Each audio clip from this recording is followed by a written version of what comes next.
Hello, and thank you for joining today for my conversation with Steph Cha. She's one of the 2020 Young Lions Fiction Award finalists. Each year, the New York Public Library's Young Lions Fiction Award champions emerging writers and recognizes innovation and excellence in contemporary fiction. This year, the award marks its 20th anniversary of celebrating the next generation of outstanding fiction writers. The 2020 Young Lions Fiction Award finalists include Steph Cha for Your House Will Pay, Julia Phillips for Disappearing Earth, Kylie Reed for Such a Fun Age, Xuan Juliana Wang for Home Remedies, and Brian Washington for Lot. You can see these interviews with all the finalists at nypl.org/YLFA. And today we're going to be speaking with Steph Cha. I'm delighted. She's nominated for her novel, Your House Will Pay. She is the author of also Juniper Song crime trilogy. She's an editor and critic who has appeared in the Los Angeles Times, USA Today, Los Angeles Review of Books, a native of the San Fernando Valley, and she lives in Los Angeles with her husband and two basset hounds. But from what I understand, you are not at your house. You're with family, though. Actually, I'm just here for the day getting some childcare. But yeah, I do have a new addition now. So I live in Los Angeles with my husband, two basset hounds, and one baby boy. Congratulations. So first, before we get into all this, I mean, you've all been well and safe and sound during the pandemic? Yeah, I mean, honestly, I feel like I've gotten the best of it because the baby keeps us occupied. He's not old enough to really need anything that we are not able to give him. Yeah, I feel like I'm doing my maternity leave in this kind of down period where a lot of people are just not getting anything done. So I feel a little bit like I've cheated, but yeah, it's great. So you have now, you brought the baby into the world during this crisis, am I right? Yeah, that part was not great. I had to, let's see, I couldn't see my doctor for several weeks. And then when I did see her after not seeing her for 5 weeks, I had preeclampsia, and I ended up having my water break like the next day. He came 3.5 weeks early. We like rushed to the hospital.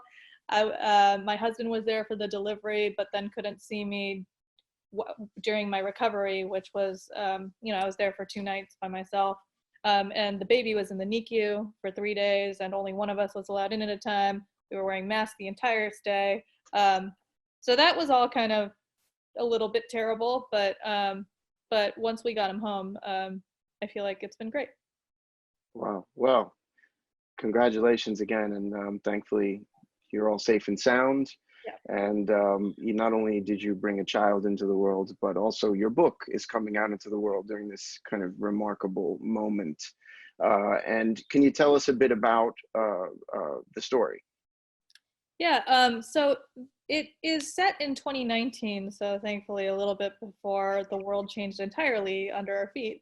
But it's a contemporary LA novel that deals with the history of LA in the early 90s, specifically the uprising of 92 after the Rodney King verdict, and a shooting that happened in March of 1991 of a teenage girl named Latasha Harlins.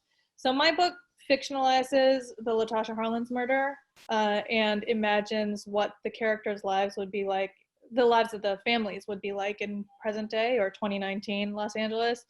And it kind of ties into a lot of the things that that are kind of ongoing social concerns in America.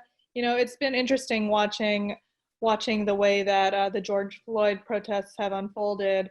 It's been a little uncanny for me because this is kind of what I've been studying for the last several years and what I was writing about, you know, kind of the police brutality in the US, particularly against Black Americans, kind of the tensions between different racial groups, and the line between protest and rioting, and kind of who gets to make those calls on what these things are and what they mean. And yeah, so I guess it's kind of a it uses some of our history to talk about what is happening in the US and Los Angeles today. What's amazing to me is sometimes you come across a book and you go, wow, this was really ahead of its time.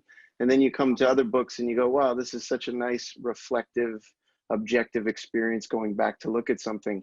But you've entered the conversation with the book. How has that been for you? Like, is there, now that this kind of national, maybe to some degree, international dialogue is taking place, how does that affect you and versus what's in the book, and what do you see happening now that maybe you either wish were in the book or you're excited that is in the book that's now coming to the fore? Yeah, so I started writing this book in 2014, end of 2014, and so that was when Michael Brown was murdered, and it kind of, and then we saw kind of the rise of the Black Lives Matter movement, and then over and over and over again, there were news stories of young people being murdered by police or law enforcement, and you know, it's this weird thing where that story felt the same to me as the Rodney King beating, and that felt the same to me as, you know, some of the fodder for the Watts Rebellion and different uprisings across the U.S. over the decades. You know, these, I think, you know, and I was writing this book in this kind of 4 or 5 year span where a lot of these stories were coming to the forefront. And it felt very constant.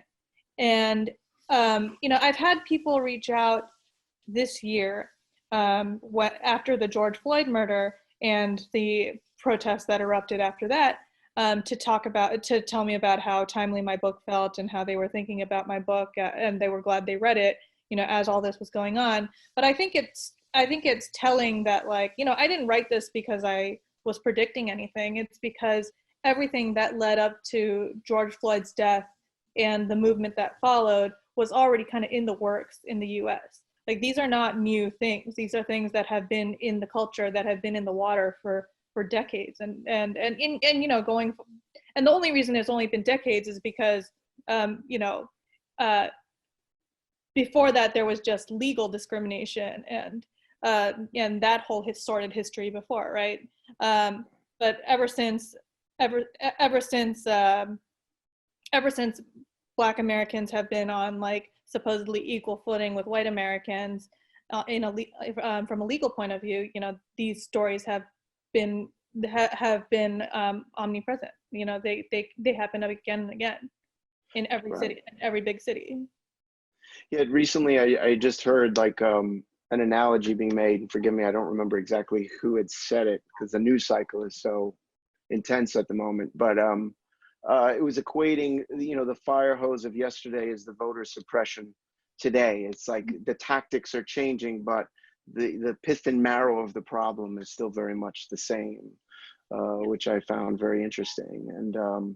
And you know, it just feels like a very different moment. I mean, do you feel that we're in a different moment? I don't want to make it too political and kind of straight from the book, but I feel like you're kind of in that conversation based on the subject matter. Yeah, I mean, the book is a pretty explicitly political book. Yeah, I mean, I hadn't heard that quote before, but I think that's correct. And it's pretty evident when you look at what the results of the fire hose and voter suppression are.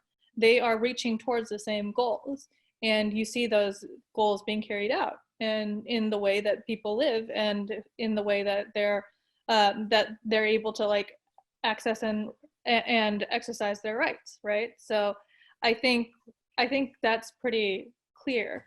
As for this political moment, I do think it feels different just because so many things have come together at the same time, and because we're all home, we're all stuck at home watching this happen and thinking about it and stewing on it. You know, it's been strange for me actually, because I feel less directly engaged now, like right now, than I have in the past, just because I have this infant.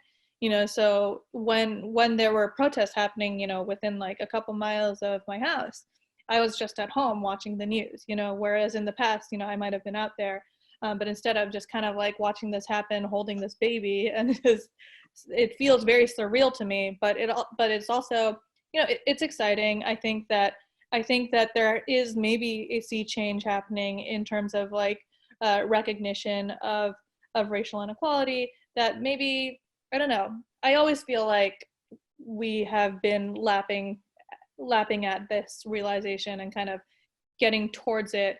And, there's always the danger that one step forward leads to at least another step backwards, right? But I am hopeful that like public opinion is kind of changing in the way that we very rapidly saw public opinion around same-sex marriage change between, say, like 2008 and now, right? So it's possible. I think it's a tough thing to. A giant watershed is kind of hard to expect, but I'm hoping it's at least enough to kind of change electoral outcomes in November, for example. Yeah, yeah. I mean, it is. It's interesting what you just said about, taking a step, two steps forward, and then, kind of. But I feel like the steps back may have been the last few years, and then, yeah, right now it's hitting a fever pitch. To really, the yearning to go forward again is, I feel like, on everyone's mind. And now, like you said, we're stuck in these little screens. It's I hope people are taking this time to read. I know. I hope so too. And they should go out and read your book. Yeah. Your house will pay. Well, tell me about the title. Just hearing the title, it was so charged. I'm always curious about process. Like you mentioned you wanted to, you began writing this in 2014. Now, what did you start with at that point? So I started with Latasha Harlins and Sinjadu. I mean, that story really imprinted itself on me in a strong way. And so I had most of the concept right from the beginning. I was just thinking about the legacy of that murder. Just a quick version of it is that it was a murder of a Black teenage girl in a Korean-owned liquor store in South Central Los Angeles in 1991. And there's just so much that comes out of that I wanted to unpack. I'm Korean American, grew up in LA, and I had very strong feelings about this incident and about Sinjadu and Latasha Harlins, and and I wanted to examine the way that those feelings of guilt and complicity and shame and anger would play out in the family members of both the victim and the shooter. And so that came to me pretty immediately. And then it was just a matter of kind of finding who these specific characters were and making it into a present day story.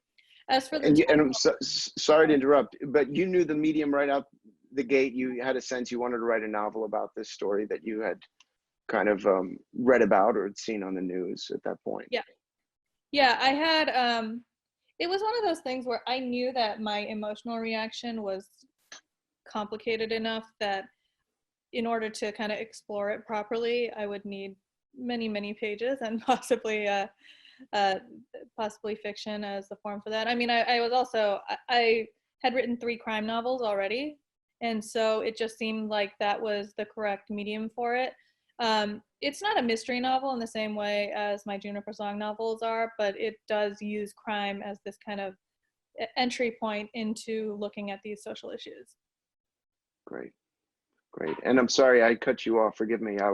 You were about to get into the title, which I feel is such a compelling title. It seems so charged.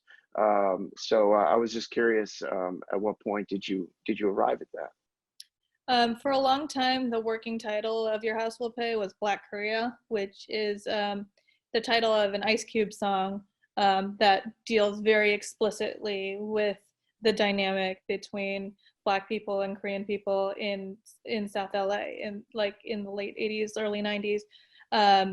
And it was a little on the nose and it wasn't quite correct, but that was kind of the feeling I wanted to get, this kind of confrontational,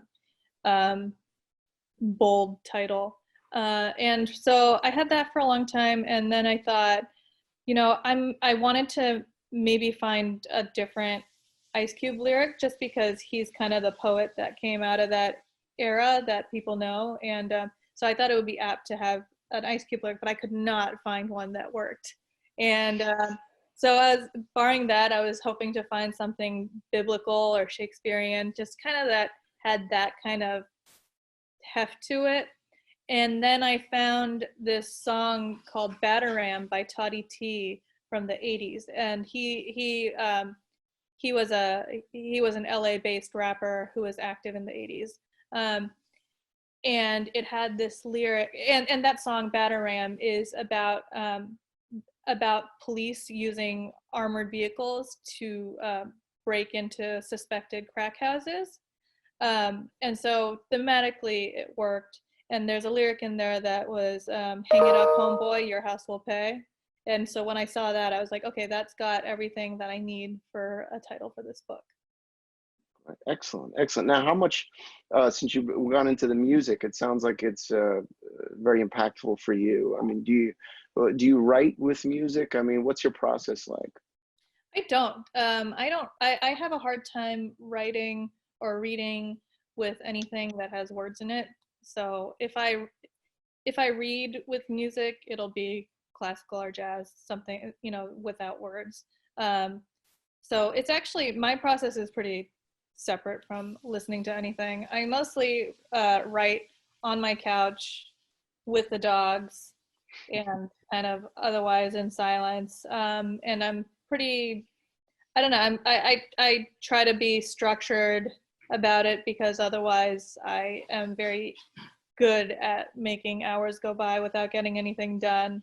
I assume that my process will change now that I have a human to take care of, and I can't just open the door and let him pee outside whenever he needs something, you know. So That's we'll a see what choice. happens with that. But yeah, that has worked for me so far. We'll see going forward. Great. And as far as your earliest memories, obviously, congratulations on the nomination. And what are your earliest memories of a library? What is the experience of going to a library? What has that meant to you in your career and your life? Well, I went to libraries as a little kid, and I remember going to the local branch of the LA Public Library, and you know, just loving that feel of being in a place like that, surrounded by books, the smell of books, and I love books as physical objects as an adult, and I did as a child too.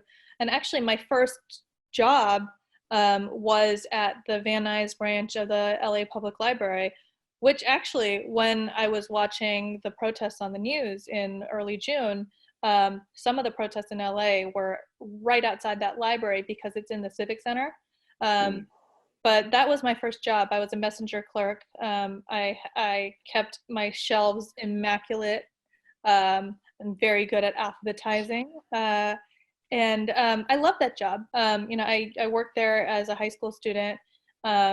Because I just wanted to be around books. And I worked there about a year at the Van Nuys branch and the North Hollywood branch. And you know, these days I don't go to the library as much, mostly because I'm a reviewer. I get a lot of books sent to my house, so I don't have too much need to go out and find other books. But I am, you know, actually one thing that's getting me through this lockdown and through being a new parent is listening to audiobooks from Overdrive. That has been a wonderful thing.